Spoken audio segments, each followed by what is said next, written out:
dengan NIM akhir 030. Nah, saya di sini akan mereview sebuah jurnal dengan judul gangguan bipolar pada remaja. Nah, tugas tersebut guna memenuhi tugas UTS mata pelajaran psikologi abnormal. Tuh. Nah, langsung saja masuk ke review. Nah, dari jurnal tersebut memiliki judul gangguan bipolar pada gangguan bipolar pada remaja. Nah, penulisnya ialah Indah Rizky Ramadhani, Aura Nur Fadilah, dan Rahma Aulia. Kemudian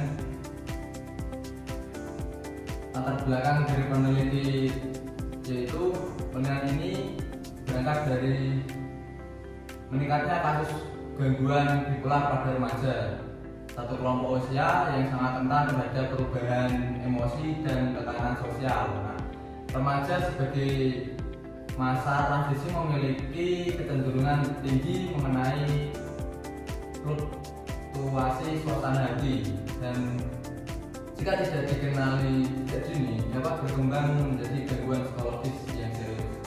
Nah, yaitu yang disebut gangguan bipolar. Nah, gangguan bipolar sendiri diuraikan sebagai kondisi yang ditandai oleh perubahan suasana hati yang ekstrim antara fase mania atau sangat senang atau aktif, dan depresi atau yang disebut sangat sedih atau putus asa. Nah, dari jurnal ini tujuan penelitian ada 3. Yang pertama yaitu menyebarkan informasi dan meningkatkan pemahaman masyarakat khususnya remaja mengenai gangguan bipolar. Yang kedua, mengidentifikasi gejala, penyebab, dampak, dan cara penanganan serta diagnosis gangguan bipolar. Yang terakhir, menyediakan dasar literatur bagi layanan informasi atau bimbingan konseling terkait kesehatan mental remaja. Nah, kita masuk ke metode penelitiannya. Ya. Ada 3, yaitu yang pertama pendekatan kualitatif dengan studi kepustakaan. Nah, gimana studi kepustakaan itu? Nah, studi kepustakaan itu mengumpulkan berbagai sumber seperti buku, jurnal, kemudian dan artikel-artikel ilmiah lainnya yang relevan dengan apa yang kita kaji nantinya. Kemudian ada analisis semiotika, yaitu kajian makna. Nah, hal ini digunakan untuk menafsirkan fenomena gangguan bipolar sebagaimana tercermin dalam literatur. Kemudian yang terakhir yaitu metode deskriptif untuk menggambarkan fenomena serta sistematis dan tervariasi itu ya.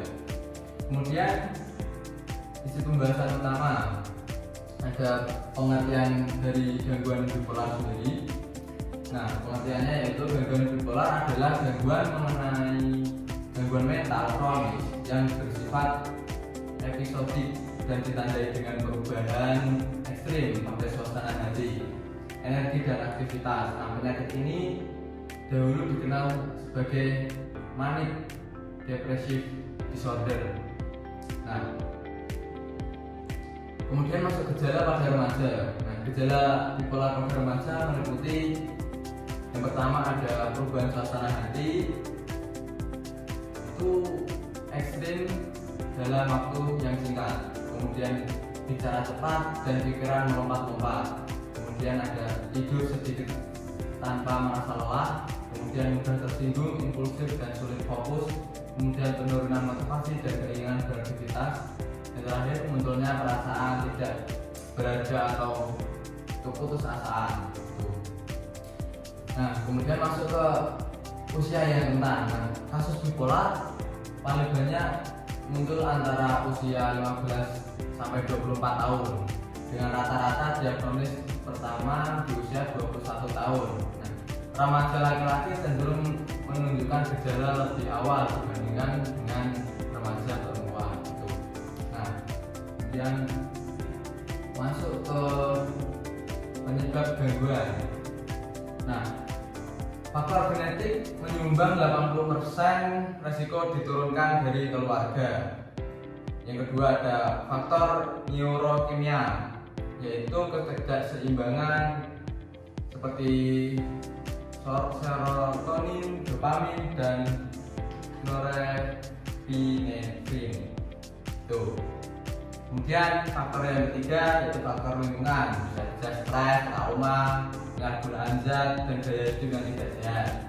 Kemudian faktor yang terakhir yaitu struktur otak.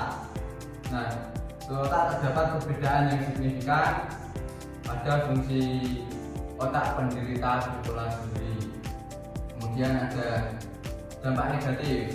Nah,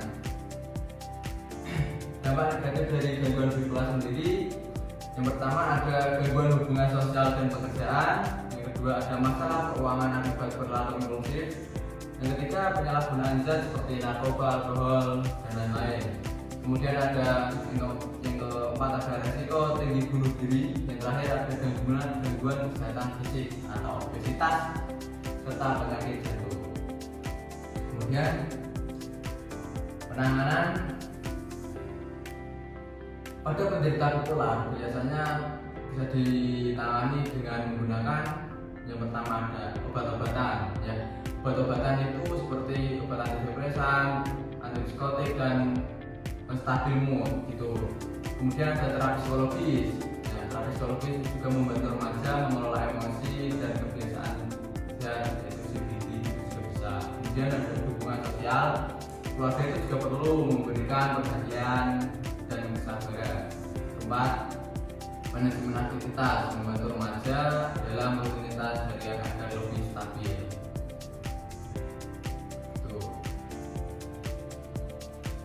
Oke, masuk ke kesimpulannya. Nah, pada penelitian menyimpulkan bahwa gangguan bipolar merupakan gangguan mental kronis yang ditandai dengan perubahan suasana hati drastis antara mania dan depresi. Kemudian faktor genetik, lingkungan, serta gaya hidup berperan besar dalam munculnya gangguan ini. Kemudian penanganannya perlu pendekatan holistik, medis, psikologis, dan sosial.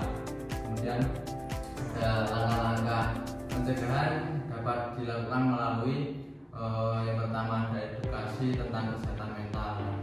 Edukasi tentang kesehatan mental itu pada penderita gangguan bipolar bisa diajak untuk diberikan edukasi mengenai kesehatan mental gitu. Kemudian ada dukungan keluarga dan sekolah. Pada dukungan keluarga dan sekolah sendiri itu ya juga penting, soalnya kan orang-orang yang memiliki gangguan bipolar sendiri itu cenderung lebih penting diberikan dukungan terutama pada keluarga. Nah, sebagai sekolah itu teman-temannya juga bisa menyupport, guru-gurunya bisa menyupport pada seseorang yang menderita bipolar tersebut. Nah, kemudian ada gaya hidup sehat. Nah, gaya hidup sehat itu bisa dilakukan dengan tidur yang cukup, olahraga, dan hindari alkohol.